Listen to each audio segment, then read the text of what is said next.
Good evening. I'm Dr. Lisa Peschel from the University of York, and I will be acting as your host this evening. My own research is on the cultural life of the World War II Jewish ghetto, known in German as Theresienstadt and in Czech as Terezín. And one of my own goals in projects such as the AHRC-funded project Performing the Jewish Archive is to bring works of theater written by the prisoners back to the stage. The Terezín ghetto was located in Czechoslovakia, the country that some of the women our keynote speaker will introduce to you to were from. After we've heard from our contributors, I'll return to our keynote speaker, Lucy Adlington, and we'll take questions for her from you as well. Just a few technical notes. Should you have any technical issues, such as a loss of Wi-Fi, you can rejoin the evening using the original link at any time. If you're watching live, you'll be able to ask questions of our keynote speaker, Lucy Adlington, during her talk. Just use the Q&A button at the bottom of your screen.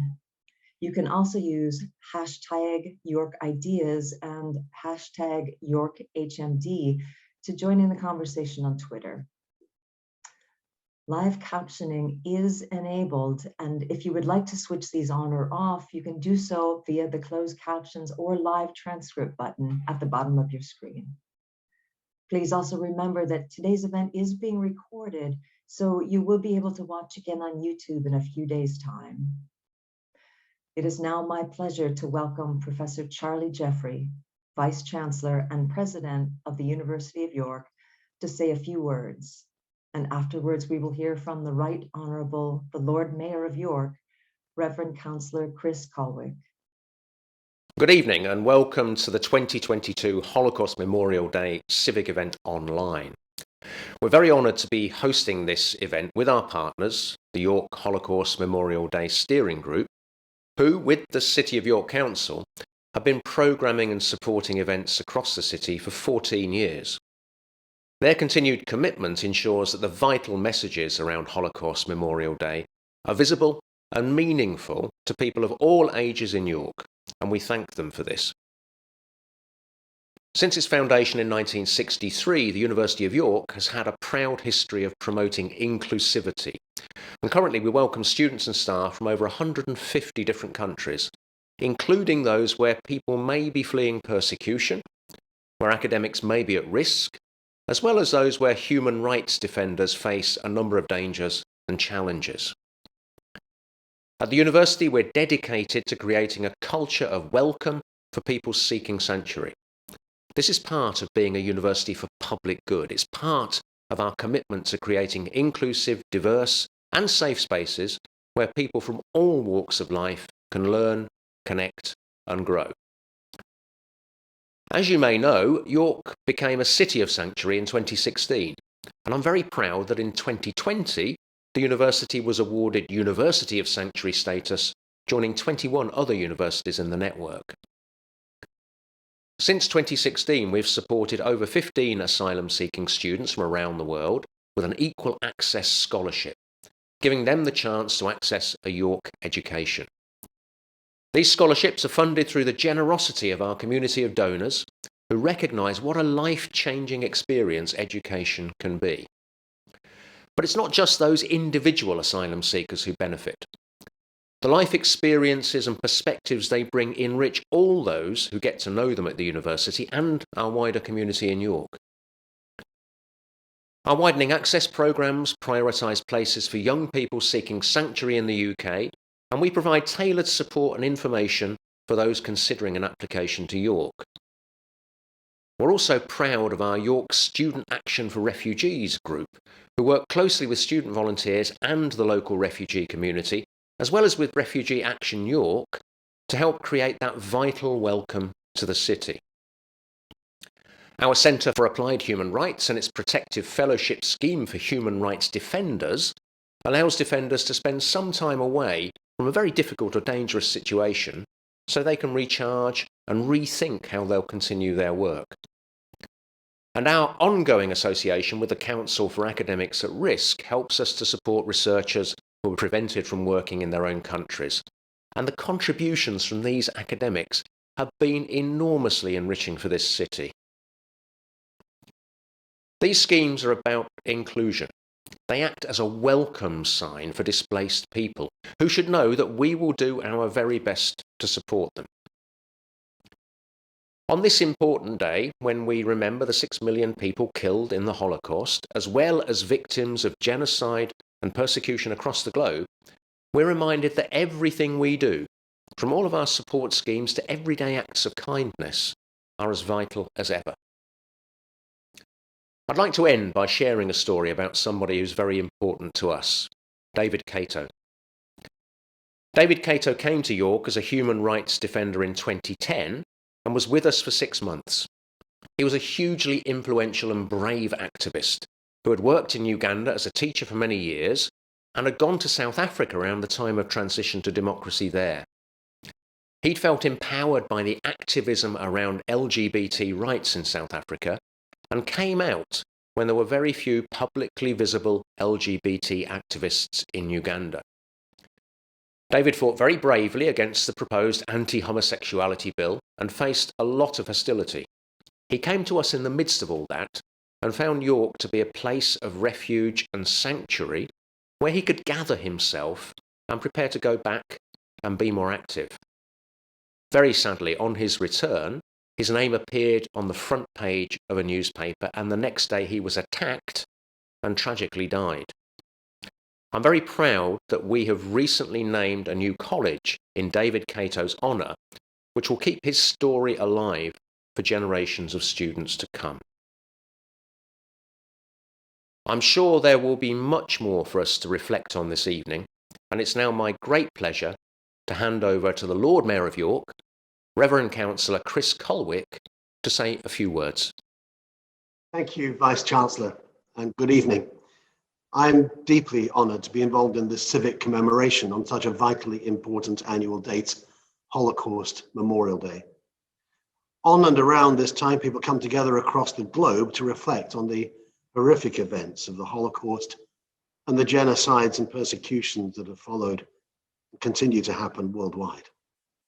Holocaust Memorial Day is a time for everyone to remember the 6 million people murdered under Nazi persecution and those killed in genocides which followed in Cambodia, Rwanda, Bosnia, and Darfur.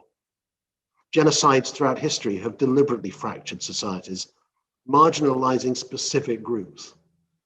Holocaust Memorial Day acts as a reminder for all of us of the importance of challenging discrimination in all its forms and persecution by standing together with our neighbors and speaking out against oppression. The Holocaust is an unparalleled human tragedy, an act of evil unique in history. And it's for these reasons we must always remember, reflect, and pay our deepest respects to the victims and their families. The national theme this year is One Day. The 27th of January marks an opportunity to learn lessons from the past and think about how we can all challenge hatred and discrimination in our own communities today. This could be a simple act of kindness or welcoming someone who may otherwise feel unwelcome. It could be giving your support to a local charity, working with marginalized groups, or just talking to a friend or colleague about some of the themes of this evening's event. And as we learn more about the past, we empathize with others today. We take action for a better future. We hope that one day there will be an end to oppression and persecution across the globe. In York, Holocaust Memorial Day holds a great significance. The city is one of sanctuary, recognized nationally as such, and our two universities also hold University of Sanctuary status, seeking to be places of welcome and safety for refugees, asylum seekers, and others who have been forced to migrate. And of course, here in York, we must always remember the terrible events of 1190 at Clifford's Tower, the massacre of an estimated 150 Jews, the entire Jewish community of York at the time. And we must continue to educate ourselves and others and to use the terrible events of the past as a lesson to encourage unity and taking continual steps towards ensuring such occurrences are prevented from happening in the future. So I hope you find this evening insightful and that it serves as a time for remembrance and reflection through which we can stand in solidarity with a commitment to do what we can to prevent such devastation from happening in the future. Thank you. Thank you, Vice Chancellor. Thank you, Lord Mayor. I would next like to welcome Adam Kaplan, who is president of the York University Jewish Society. After this, we will hear from Paul Wordsworth, who is York City of Sanctuary Coordinator and Trustee. My name is Adam, and I'm one of York's Jewish students. That makes me one of the relatively few people in this city who can tell you about the significance of the Holocaust to the young Jews of today. So it's this that I want to focus on. I've been fortunate enough to grow up receiving a Jewish education, so I've learned a lot about the Holocaust. I've had lessons and assemblies in school, sessions on summer camp. I've heard directly from survivors and much more. This makes it easy for me to forget that many people in York, and indeed around the world, know barely anything about the Holocaust. Some may not have even heard that term used before. In fact, recently I read about a survey that found just over half of British people don't know that 6 million Jews were killed in the Holocaust. For someone of my background, that's particularly shocking to me. Something that I find can feel quite weird is when I'll go to my physics lectures, where we learn about the work of many Jewish physicists, and I'll be surrounded by students who have no idea that these scientists were driven out of their jobs, and in some cases, out of mainland Europe by the Nazis. I'm sure many people see the Holocaust as something very distant, of no real relevance to them today, but it's my hope that one day people will better understand that this is not the case. It's my impression that people don't generally understand the impact the Holocaust has had on Jewish society nowadays. So to try and give you an idea of this impact, I want to tell you a bit about a visit I made to Yad Vashem, which is Israel's National Holocaust Museum, when I was 16. Myself and many other young Jews have been traveling around the country for almost 3 weeks at this point, having a fantastic time, laughing every step of the way. But this morning, knowing where we were going, there was a very different feeling on our coach, despite no one directly addressing it. Everyone understood the emotional intensity of what we were about to do, and there was a really somber tone to every conversation. Many of us had been learning about the Holocaust to some degree for most of our lives, but this didn't stop the visit bringing up some very strong emotions. It's difficult to put a label on my own feelings around our visit to this museum, but one contributing factor was the knowledge that on that day, we were looking at just one of the many times where an attempt was made to wipe us out, and in a week's time, we would be back at home, in a place where so many people seem to act like the Jews don't count, like anti-Semitism isn't a problem, when we were all well aware that it is. I hope that one day soon, more people will better realize what the Holocaust means to 21st century Jews and why we will never stop combating anti-Semitism. Despite all that I've learned about the Holocaust, I'm actually yet to go to Germany and Poland to see the concentration camps and death camps, which is something many Jews have done by the time they get to my age. I've previously felt that I didn't want to go because I didn't think I would get enough out of the trip for it to be worthwhile, but my attitude towards going has changed since coming to university. I think it's something about better understanding now how much of a minority we are that makes me feel like I have an obligation to go. Although, very, very fortunately, my family left Eastern Europe before Hitler came to power. Had they not, I can say with near certainty that they would have been killed, so I definitely feel as though I have a duty to go. When learning about the Holocaust, it's so easy to be brought down by the endless suffering and despair, but I take comfort in the knowledge that, like throughout Jewish history, there were people resisting persecution. One particular example of this that I want to briefly mention is the Warsaw Ghetto Uprising, which began in April 1943. Despite the beyond awful conditions in which they were living and their lack of proper training, people in the ghetto fought back against the Nazis for almost a month. It's this sort of persistence, a refusal to be defeated, that makes me feel proud to be Jewish. I'd like to close by telling the story of Hanna Senes, a Hungarian-born Jewish woman who volunteered to be parachuted into Yugoslavia to fight against the Nazis and to rescue Jews being taken to death camps. Sadly, she was captured, tortured, and later executed. But while being interrogated, Senes showed some true courage, refusing to give up any information that might have helped the Nazis. And this too, I think, is truly inspirational. Senes has also become well known for her poetry, and I'm now going to read the work she's probably best known for, first in Hebrew and then in English. Eli, Eli, shelo yigamer le'olam, hachol ve'ayam, rishush shel hamayim, to'ak hashamayim, tfilat ha'adam. O Lord, my God, may these things never end, the sand and the sea, the rush of the waters, the crash of the heavens, the prayer of man. Thank you. City of Sanctuary is a national movement which seeks to bring to the United Kingdom a culture of hospitality, support and welcome to those who come to this country seeking sanctuary. York as a city received the status of City of Sanctuary in 2016, fulfilling the criteria required by the national body. Since then, we have worked together with the City Council and many other organisations to assist and support refugees and asylum seekers in our city and in our region. The film you will see shortly illustrates some of the work in which we are engaged.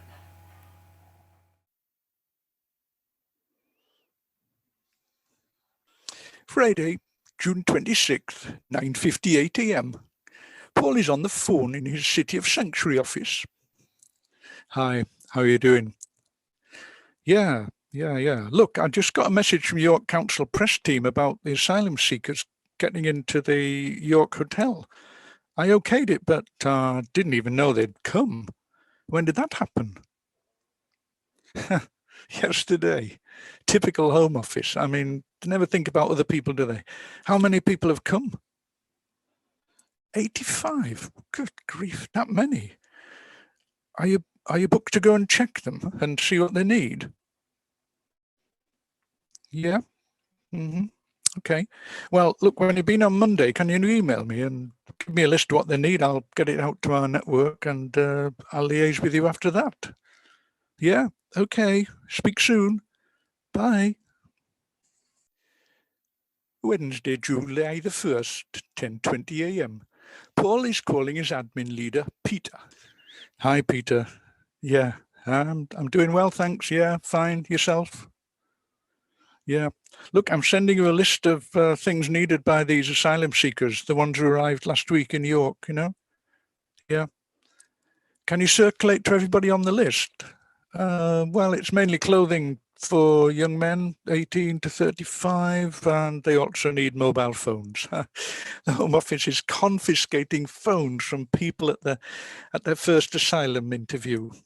I didn't believe it, but I checked it out and it's true. Yeah, it's a good question. Why? I don't know why. Maybe just to inflict some more unnecessary suffering. I don't know. But look, we can maybe get 10 or 12 phones if we're lucky. Better than nothing. Yeah. And you. Okay. Bye for now. Bye.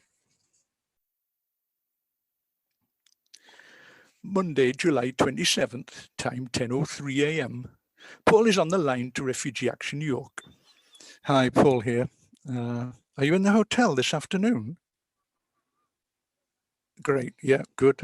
Look, I've got a final batch of 5 phones and chargers, and we've wiped them all clean. Can you collect them today? Yeah. I'll be in at 1 o'clock, I would think, onwards. How are we doing with phones? The last count we had up to 50. Wow, we're nearly there. Great, fantastic, you know. I thought we'd do well to get a dozen. Oh, but to have enough for everyone, that's amazing. So many people, you know, been really generous and supportive. It's been a real team effort. And thank you for your work as well. Great, thank you. Yeah. Okay, I'll see you at 1 o'clock. Right, bye for now, bye.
And now it is my honor to introduce our keynote speaker with her incredible and moving story of the Dressmakers of Auschwitz, the true story of the women who sewed to survive. We are delighted to be welcoming historian and author Lucy Adlington as she talks about her book, in which she exposes the greed, cruelty, and hypocrisy of the Third Reich, whilst offering a fresh look at a little-known chapter of World War II and the Holocaust. Lucy is an author, presenter, and keen collector of vintage and antique costume. She writes both history-inspired fiction and social history books. Lucy, it is a pleasure to welcome you, and I will return to take questions immediately after your talk. To those of you watching us live who would like to ask a question, please do use the question and answer button on your screen to pose questions for Lucy, and we will take as many of these as we can afterwards. And now, Lucy, over to you. Thank you so much, Lisa, and thank you everyone for joining us today for International Holocaust Memorial Day. And as I was preparing to speak this evening, I was thinking a lot about memory and about remembrance. And memory can be something very innocent and very simple, perhaps remembering where you've put your car keys, or remembering what day of the week it is. Sometimes it's felt like. But remembrance is something quite different. Remembrance is a very deliberate act. And remembrance is an act of connection. And I think that's really important to remember with looking back to the past, looking into history, and remembering that although it may be past, we're looking at people's lives, human lives. So remembrance is a very human connection. Now, I'm a clothes historian. And so for the last 20 years, more than 20 years, I've been looking at the ways that clothes can tell stories and the ways that clothes hold memories. They are very, very human artifacts. And my interest in this material culture actually stems from my time at York University studying for an MA. And so I'm going to be talking to you this evening using garments and related artifacts and documents to memorialize some truly memorable women, the dressmakers of Auschwitz. You can see some of them pictured here. Now, one thing I should say is that it's very hard to memorialize someone if you don't know they exist. And on January the 27th, 1945, when the Russians liberated Auschwitz, they found some survivors, some remnants of the inmates there, and they found a multitude of discarded objects and buildings, paraphernalia. But the Nazis had, in the weeks leading up to January 1945, had very deliberately been trying to destroy evidence of their crimes, of the atrocities. And so this deliberate destruction is one of the reasons that we are still struggling to discover more about the Holocaust, because so many files were destroyed, as well as the lives that these files depicted. And the aspect of history that I have researched for my book, it was incredibly difficult to find out anything about it. And the reason that we know anything today is thanks to two academics in particular. And one of them was a survivor of Auschwitz herself. Dr. Laura Shelley, she was born Laura Weinberg in Germany, was deported to Auschwitz and put to work in the SS administration block at the main camp called the Stabsgebäude.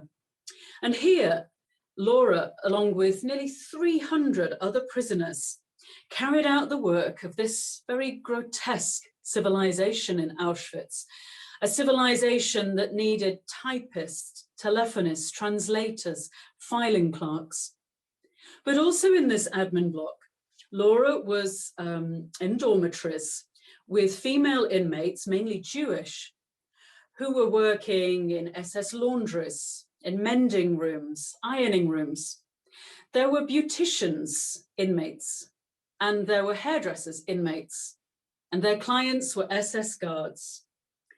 And in this administration building, there was, and it still staggers me to think of it, there was a fashion salon. And I don't mean a sewing factory. Certainly in ghettos and in concentration camps and extermination centers, there were sewing factories.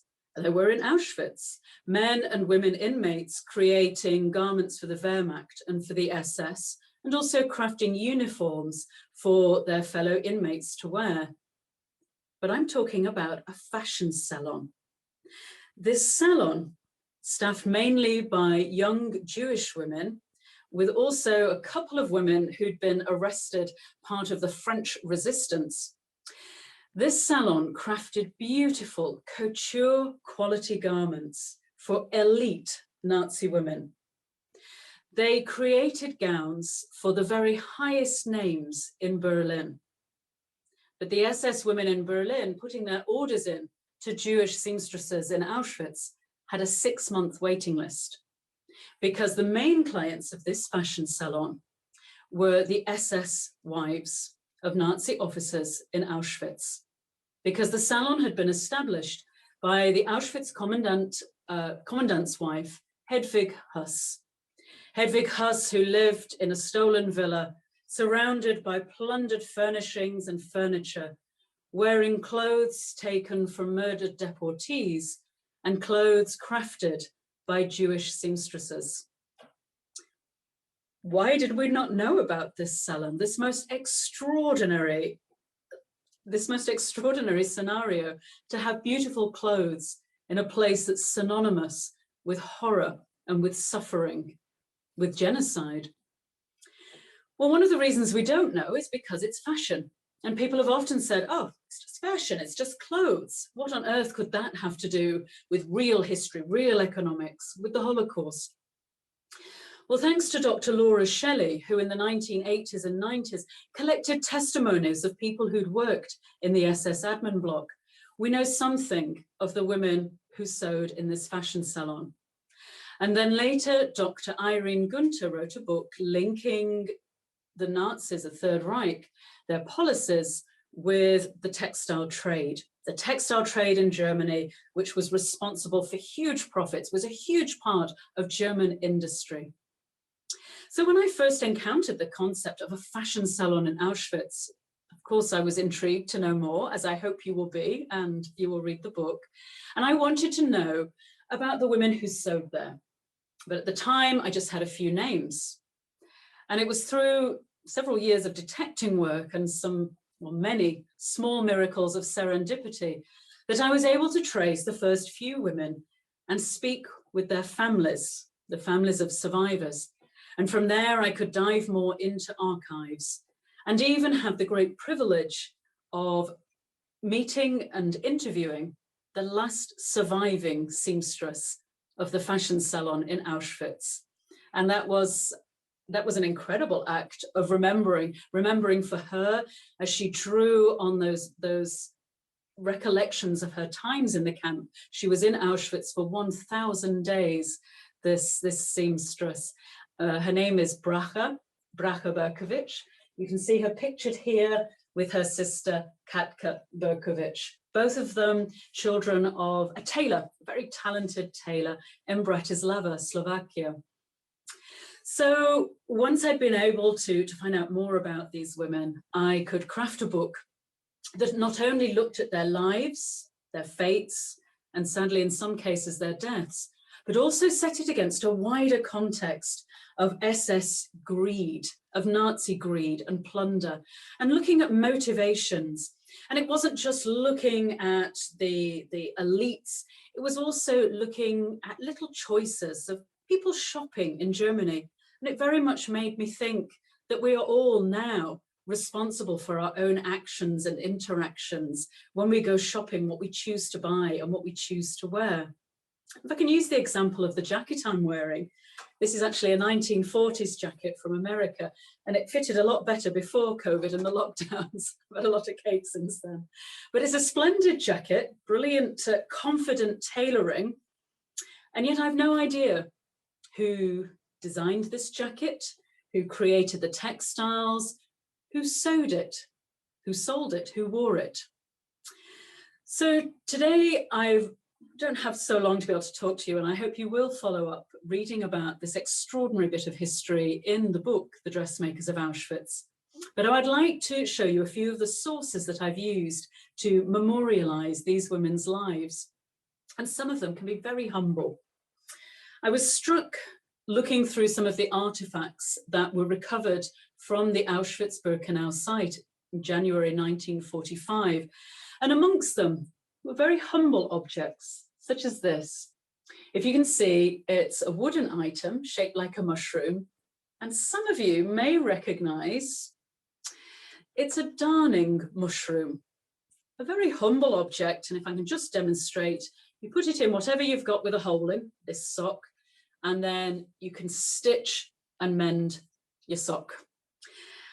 And this object has not come from Auschwitz. This comes from my collection. And it just makes us realize that often it's the little things that connect us, these little, very human objects, very personal. And when people were deported to Auschwitz and other concentration camps and extermination centers, they packed their luggage with very personal things, things they might need on the way, things they might need when they arrived at their destination.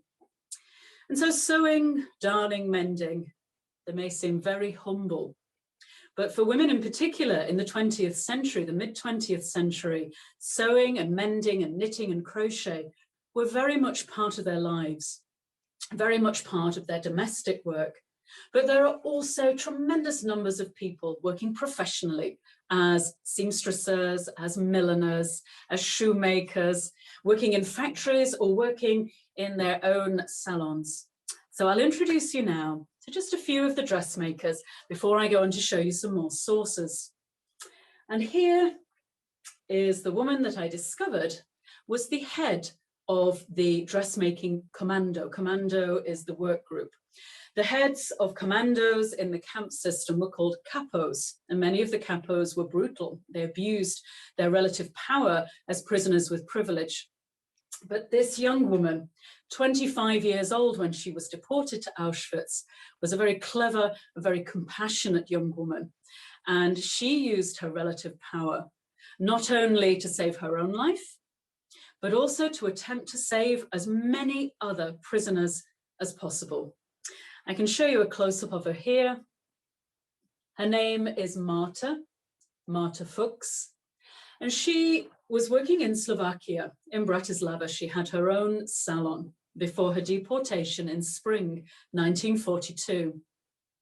These young women featured here from Slovakia, they were on the first official Jewish transports into Auschwitz, and they were the first female transports into Auschwitz, the first women prisoners. And their experiences as women were, in some cases, notably different from men. And it's really important to honor and to center female experiences rather than, I've heard in some cases, oh, well, it was just the same as the men, wasn't it? But I've written quite a lot about how it impacted these very young women to be taken from their homes with just a suitcase, sent to an unknown destination, and then on arrival, to be stripped of their belongings, stripped of their clothes. These clothes that gave them individuality, identity, dignity, and modesty. To be stripped of those very brutally, to be shorn of their hair, and to be stripped of their names and given numbers instead. The impact of that was absolutely terrifying. And of course, it was a very deliberate attempt of the SS in the camp to dehumanize them. If you take someone's clothes, you render them very vulnerable. And it's through clothes that we often show our humanity, our status, our civilization. The young women on arrival were given very dirty, used uniforms, old Russian uniforms. Later, new arrivals in the camp were given the infamous striped camp uniforms, and some of them were flung leftover civilian clothes taken from the luggage of murdered deportees. Deliberately, these garments were to set them aside as other, much as wearing the yellow Jewish Star of David had done. And all of these women were Jewish. So Marta Fuchs became capo of the Upper Tailoring Studio, as it was called, this salon set up by Hedwig Höss, the commandant's wife. And she used her big heart, her connections, her ingenuity to draw other women into the salon so that there were as many women taken from hard labor, outdoor labor, into this relative haven. Amongst them was a relative by marriage, Irina here, and Irina had been close to despair. She'd been wanting to end her life, having had the task, one of many thousands of prisoners who had this task, of sorting through the luggage of murdered deportees. And during this sorting, Irina had come across clothes of her murdered sister. Irina had also seen one of her sisters die in the camp of disease, another murdered in gas chambers that Irina had been forced to build with her bare hands. So she'd been close to despair when Marta called her into the salon. Irina then asked for her friend, Renee. Renee then asked for her friend, Bracha. Bracha asked for her sister, Katka. And in this way, a core of 25 young women were brought to the salon. And I believe that about 40 women actually passed through this salon, and it gave them a chance of life. It gave them dignity again. It reminded them that they were human beings. They had the camaraderie of friendship, and they did meaningful work. But their work was for SS clients. And it was extraordinary to me to interview the last surviving seamstress of Auschwitz and to learn from her what it had been like to be in the fitting room with Hedwig Höss, measuring her for gowns, what it had been like when making gowns and they were damaged by a too hot iron and fearing for your life, what it had been like to have an SS guard striding between the tables, watching you as you crafted beautiful gowns. Now, there are many stories that I've shared in the book of these remarkable young women, and some of them are so funny, particularly stories of Hunia here. Hunia Volkman from Kežmarok in Slovakia, here she is, in 1934. Hunia went to open a salon in Leipzig in Germany, and she experienced firsthand the escalation of laws, stripping Jews of their rights, of their freedoms, of their opportunities to work. And she saw how people desperately attempted to flee Germany. She herself wanted to leave, but didn't have the money or the opportunity. She eventually was put into forced labor in Leipzig, sewing for the Wehrmacht, sewing for the German military in a fur factory in Leipzig. And she was quite remarkable in her acts of resistance during this time. And in her time in Auschwitz also, it seems to me incredible that she resisted all these opportunities to dehumanize her.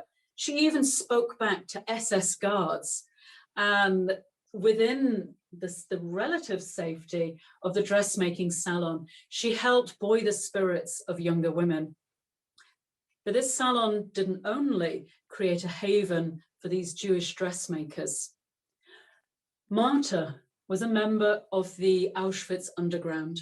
And that's certainly something that we should all remember more, that there were hundreds, if not thousands of people ultimately who were resisting in whatever capacity. And this could be a grand act of heroism, of armed revolt. But in so many cases in the concentration camp system, resistance meant kindness, humanity, simple acts that we can all carry out. So this hub of resistance in Auschwitz really was remarkable, sharing news from an illicit BBC wireless, sharing pilfered medicines and clothes and food wherever they could. And Marta also attempted an escape, which you can read about in the book. So resistance, resilience, in some cases even sabotage. Now, I've promised you garments from the era, just to give you that sense of how clothes tell stories.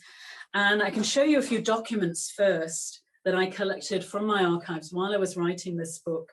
And they show just how important image is to the Third Reich. The Third Reich had very strong roles for men and women. If I show you two magazine covers, here is Frauenwarte, a National Socialist women's magazine, but with a very archetypal image of masculinity, strong, bold, implacable, and in uniform. And then an image of womanhood from Die Mode magazine, another magazine, with links to National Socialism. It means fashion, and here very elegant women. I also have Die Dame magazine, the lady magazine. And these magazines showed an image of the proper German woman. You might be thinking still, well, what does fashion have to do with the Holocaust? Well, one thing that truly astounded me is just how much Third Reich invasion and how much Third Reich policies were motivated by greed. And much of this greed links with clothes. I'll give you an example now. One of the most extraordinary garments in my collection. If you can see, it's a very simple apple green floral dress, just a day dress, something nice for spring or summer. It dates to about 1939, which if you think of your history and you think, say, of Hunya in Leipzig in 1939, a very significant time. And it's a very skimpy design with narrow seams and hems, showing that civilians didn't have a great deal of access to fabrics on the whole. And yet this dress is saturated with anti-Semitism. If I can show you the label here has an acronym, ADEFA, ADEFA. ADEFA was a federation of German Aryan businessmen, established a few weeks after Hitler came to power in 1933, with the aim of eliminating Jews from the textile and fashion trade. And they succeeded in their task with full support from the government. And it's as well to remember that even simple acts of shopping, as I said before, do you follow the ADEFA propaganda, which said buy only from Aryan producers, don't buy from Jews? So do you follow that propaganda, or do you resist? Do you say, no, I will keep shopping at Jewish businesses, I will support my Jewish neighbors and friends? So these small things affect all of us. So this Adefa dress shows the very insidious tactics used to eliminate Jews from economic life and ultimately from Germany, ultimately from life itself. I can compare that with a different garment, and this garment is a celebration. And this garment is from after the war. It's a two-piece suit, lovely silky suit with a fabulous geometric design. And this suit was created, it was stitched by a survivor of the fashion salon in Auschwitz. It was made by Hunya. Now, Hunya is one of the most fabulous women that I've ever had the privilege of researching and writing about. And Hunya survived Auschwitz and Ravensbrück and Malchow camps, and she eventually made her way to Tel Aviv in Israel, where she got hold of a sewing machine and continued sewing. It was her profession. She sewed for very elite salons in Tel Aviv, and then she began factory work as ready-to-wear fashion became more popular. But this suit she stitched out of love. She converted one of her own dresses into a suit for her niece, Gila, the next generation. And this dress is remarkable to me because I look at the stitches and I think of Hunya, and I think of her sewing for the commandant's wife in the fashion salon in Auschwitz. I think of what she endured. I think of her resilience and her defiance. But it's also an act of remembrance because as Hunya was sewing, her niece Gila was writing. Hunya talked, she told stories of her life before the war, her life in the camps, and Gila wrote them down in what Gila called a memory book. Gila later donated this suit to me so that I could share it with you doing talks and add it to my collection. So this truly is an act of remembrance in fabric. Now, Gila was also part of Dr. Laura Shelley's collection of testimonies. If you recall, I mentioned her. And Gila said she particularly wanted to remember those seamstresses who were murdered during their time under Nazi control. And Hunya's words were that their names and deeds would be snatched from the past and from oblivion. And that is why Hunya spoke. That is why Hunya gave her testimony. And I've hoped that by writing this book, here it is, lovely, lovely, lovely edition here. By writing this book, their words, their names, their stitches, their deeds will not be forgotten. I'm pleased to tell you that the book has become a bestseller. It's available in 21 languages worldwide at the moment, including Hebrew. And this is not to my credit, this is greatly to honor the memories of these women. And it shows that we are interested. We do have that connection. And I'd like to finish with a quote, not from one of the dressmakers, but one of the messages that was smuggled out of Auschwitz. Now, Marta and Bracha were able to smuggle postcards out of the SS administration building to write to their loved ones who were in hiding.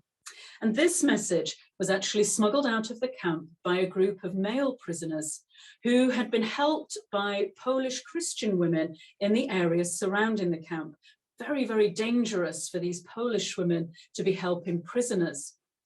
And these male prisoners managed to write a note in pencil. And I thought the words were very, very pertinent for today, for Holocaust Memorial Day. The pencil note reads, "Thank you for everything we received yesterday, and also for remembering us. And we ask you to continue to remember us." So thank you very much for listening. Thank you for remembering. And I'll pass you back to Lisa now, if you have questions or any comments that you would like to share. Lucy, thank you so much for sharing this incredibly moving story. And I'm very glad I got to speak with you about the book, even outside of this event. So I would like to take host's privilege and just ask you one of the questions that we spoke about, that it took decades for this story to come to light, thanks to your work and the work of other people that you've mentioned. One of the things we talked about briefly is that immediately after the war, there were certain kinds of stories that were selected as kind of the form that war stories would take. And these stories usually did not include the stories of women. Could you speak a bit to that? Yes, sadly, it's something that's persisted until relatively recently, when predominantly female academics and writers have been centering women's stories. And I'm struck by the two women from France who were in the salon under Martha, Alida and Marilou, had been arrested because they were in the French resistance. And they luckily survived, in part because they'd been able to regain their strength during their time in the fashion salon. But when they returned to Paris, they found that the memorials and the medals and the celebratory pageants were all for men. And it was an idea of male heroism, men taking up arms, men being active resistors. And this was despite the fact that Marilou was actually she was an armed resistor. She had been, she'd had a military role in the French resistance, and she was also a very good corset maker. So they were very disappointed in this. And then add on the layer of people didn't want to hear about Jewish stories. They were like, no, the war was bad for us. Why are you going on about your sorrows? And then overlay that with, as time went on, people sort of articulated an idea of heroism, as I've said, as being something very big and bold and preferably involving explosions. And this is phenomenal. I mean, it is great to hear these stories of resistance. But I've been honored to center the stories of these women and many other women and men that they were connected with, very quiet acts of heroism. And one of the most profound elements of this was friendship, reestablishing humanity, camaraderie, all the things that the Nazis attempted to strip away and destroy, and such little gifts. And can I give you a little anecdote? Irina, who was related to Martha by marriage, when she was a little girl, she was so poor that they didn't get birthday presents. But one year, her mother managed to get her a whole boiled egg all for herself. And Irina remembered this, and she told her friends about this. She obviously told Martha, because miraculously in Auschwitz, Martha managed to organize an egg. I mean, this could have been a Fabergé egg. It's so remarkable, isn't it? And she gifted this egg to Irina for her birthday in camp. And that small act of resistance, of generosity, is, to me, it's a great act of heroism, and certainly defies all attempts of the Nazis to dehumanize them. And in Irina's case, it sounds like, from reading the book, this friendship kept her alive. Of course, as much as the egg, the protein of the egg, it's knowing that we are connected and knowing that people are looking out for us. And it's so relevant now, isn't it? Mm-hmm. Speaking of relevant now, I'll take, excuse me, I'll take a question from the audience. What lessons could you offer in reading across from the fashion industry, quote unquote, of Auschwitz to the fashions made under slave conditions today in other parts of the world?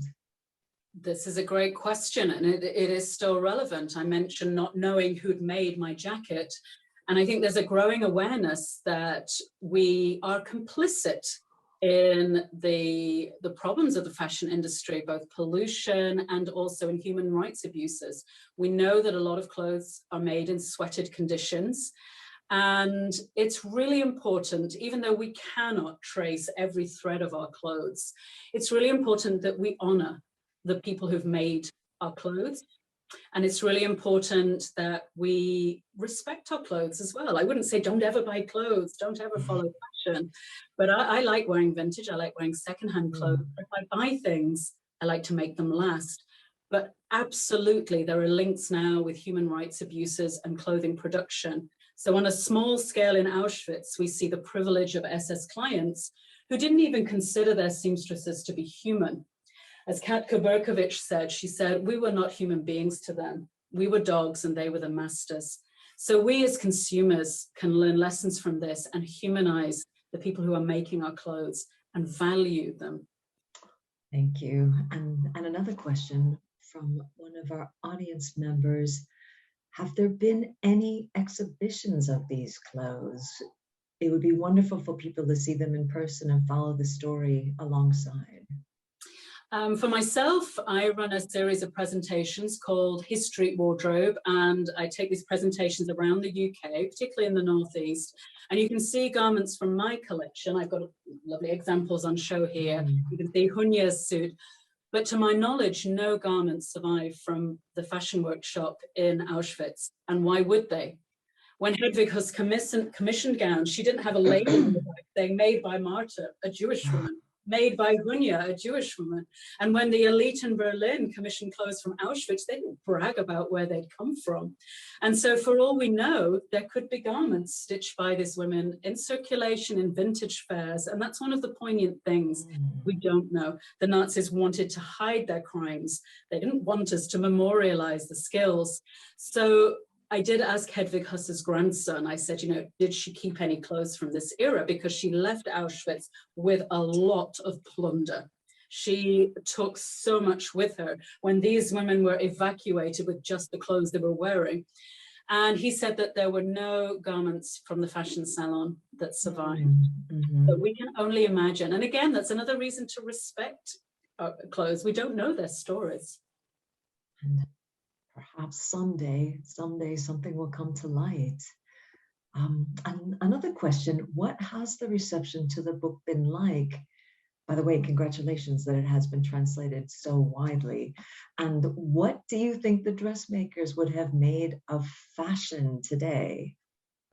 Oh, two interesting questions. Well, first of all, the reception has been staggering. When I first mentioned to my agent that I wanted to write, see if I could discover more about this fashion salon that nobody had written about in depth.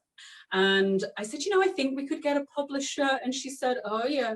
And to date, you know, it is being published around the world. And I am just staggered. I am, you know, I've never been a bestseller before, frankly, and on the New York Times bestseller list. But the best bit about this is it's enabled me to be in contact with so many people worldwide, to speak and to hear stories back again. So that has been one of the phenomenal things, is people sharing their family histories, and lots of people saying, you know, my grandmother was a dressmaker. Can you help, you know, find out more about it? And then in terms of fashion, you know, what was sweet when I went to meet Bracha, Mrs. Kohut, and she was dressed very modestly. You know, she was coming up to 100 years old, didn't quite make it, and she actually had very conservative views of fashion. You know, she didn't follow fashion. She wasn't reading the magazines. But then other of the survivors, I can see pictures of them post-war and they look very nice. But I suspect that Bracha, she liked modest clothes and she wasn't quite keen on the flamboyance of modern clothes. But that's for her. You know, she can have those preferences.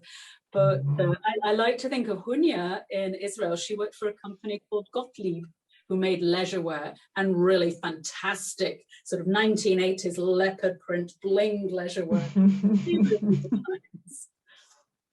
Well, just the sheer exuberance of the dress that you showed us, that celebratory pattern, it's fantastic to see that as an artifact, which leads into another question from the audience.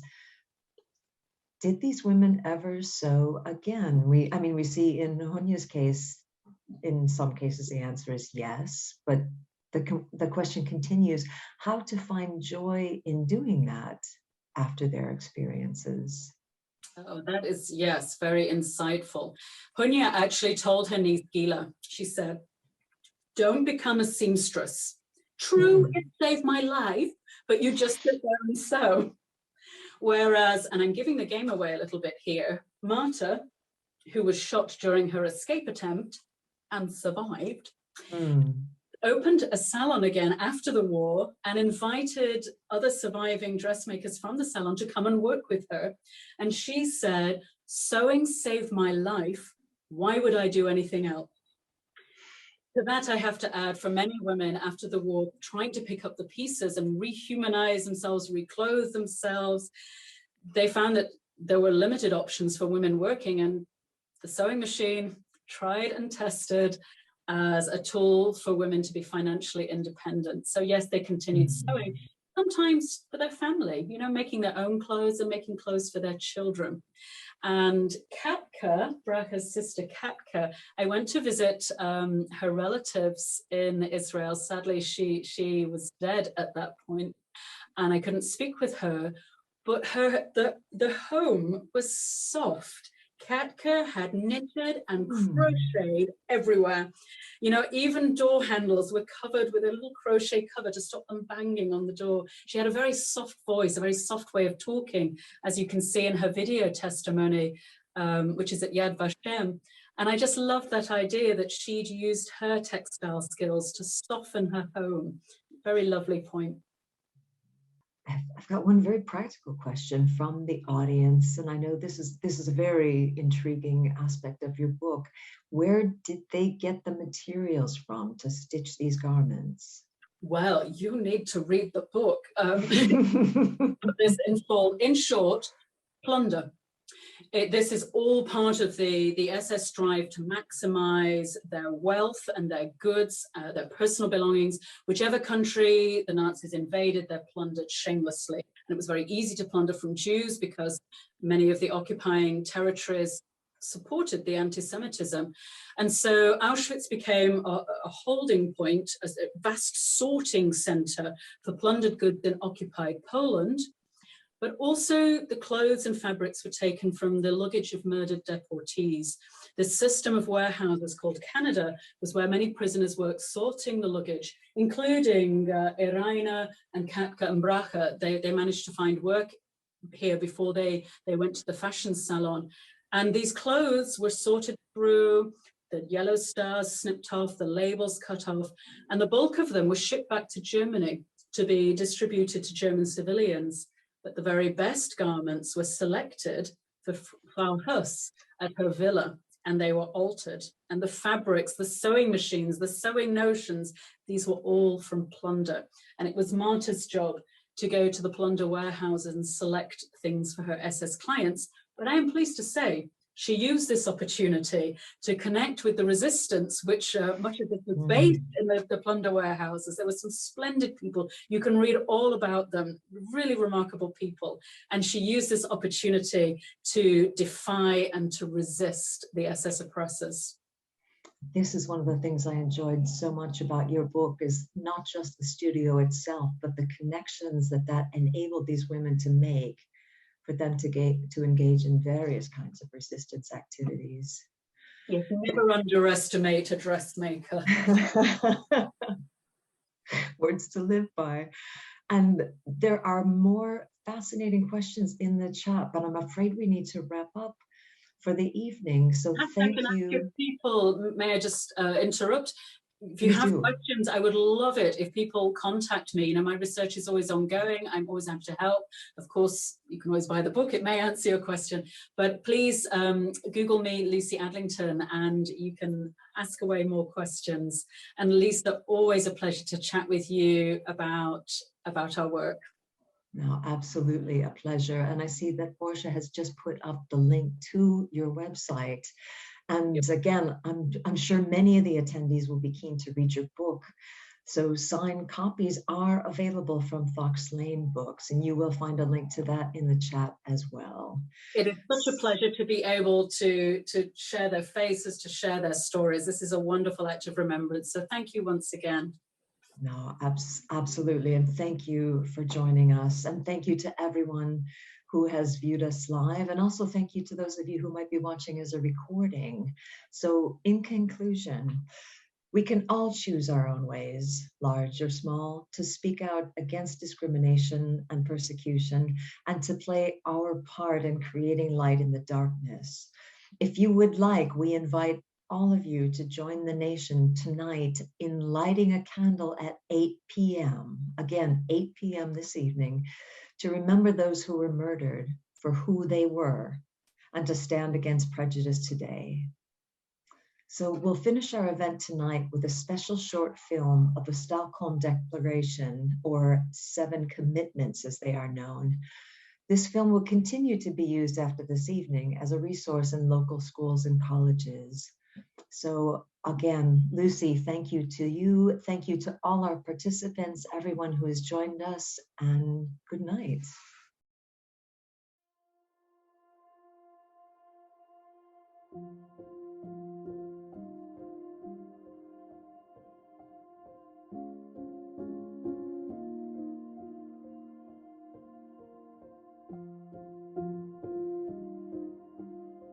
On 27th of January 2000, representatives from 46 governments around the world met in Stockholm to discuss Holocaust education, remembrance, and research.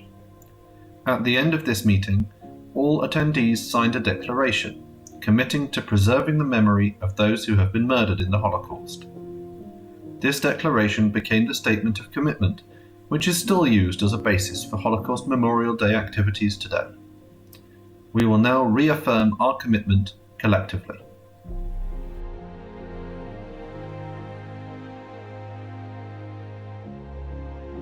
We recognize that the Holocaust shook the foundations of modern civilization. Its unprecedented character and horror will always hold universal meaning.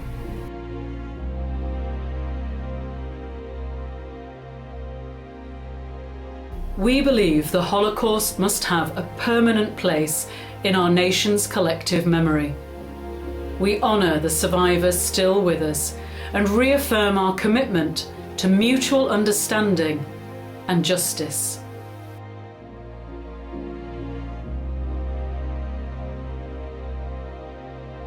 Must make sure that future generations understand the causes of the Holocaust and reflect upon its consequences.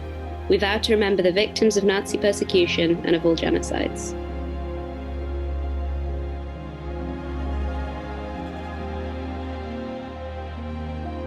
We value the sacrifices of those who have risked their lives to protect or rescue victims as a touchstone of the human capacity for good in the face of evil.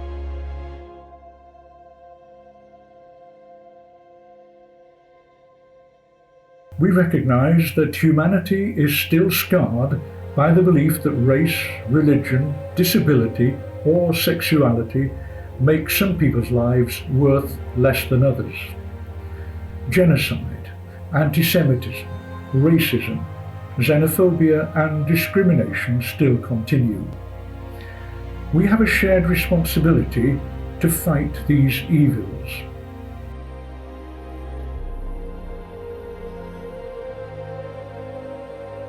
We pledge to strengthen our efforts to promote education and research about the Holocaust and other genocides. We will do our utmost to make sure that the lessons of such events are fully learned.